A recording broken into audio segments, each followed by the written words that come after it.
Un drone n'est pas indispensable, mais quand tu vis sur une île comme la Martinique, avec des paysages variés, tu veux partager ton expérience avec d'autres. C'est normal. Alors cela devient tout simplement un outil.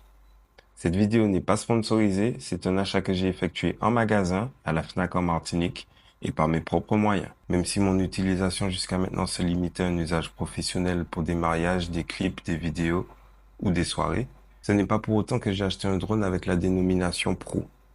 On va parler de toutes les spécifications techniques, mais juste celles qui m'ont permis de faire un choix. Et pour ça, je suis resté focalisé sur mon usage. Le DJI Mini 3 coche toutes les cases. Je suis exactement le client qui a été ciblé pour ce modèle. Je voulais un drone suffisamment compact pour entrer dans mon sac photo, qu'il respecte la réglementation dans le domaine du loisir. Je voulais aussi optimiser l'autonomie et la mémoire de mon téléphone tout en restant joignable, parce qu'obligation familiale. Même si j'ai dû renoncer à avoir un appareil photo supplémentaire avec moi, dans ma liste de compromis, c'est le moins pertinent.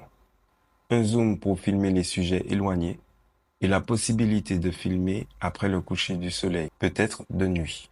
Donc oui, la qualité des images sera discutable quand on zoome, mais totalement secondaire si on est pointilleux sur la composition et la lumière.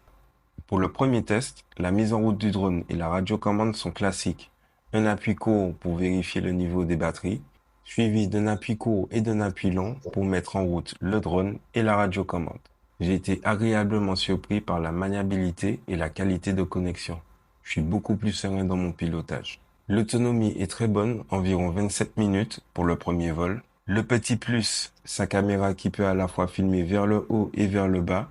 Un gros point positif, je peux tourner la caméra en mode portrait pour les prises de vue verticales, ce que requiert la plupart des réseaux sociaux sans perdre en qualité et en fonctionnalité.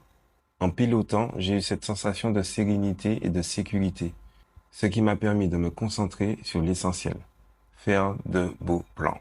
Sans aucun capteur d'obstacle, ne l'oubliez pas. Et même s'il dispose de quick-shot et de raccourcis très bien placés au dos de la radiocommande, que je ne manquerai pas d'utiliser pour gagner du temps, les sensations de pilotage sont très largement au-dessus de mon ancien drone, un Mini SE. En conclusion, le DJI Mini 3 est un drone parfait pour les débutants et pour un usage quotidien, mais aussi dans le cadre semi-professionnel, soit pour mes clients ou pour les prochaines vidéos de la chaîne, parce qu'il y a vraiment une amélioration de l'expérience de vol. Alors dis-moi, pourquoi ce Mini 3 ne serait pas un excellent deal, malgré sa version Pro et son grand frère, le Mini 4 Pro, qui a déjà fait ses preuves? Abonne-toi pour savoir quand je poste de nouvelles vidéos et partage, ça aide les autres et la chaîne.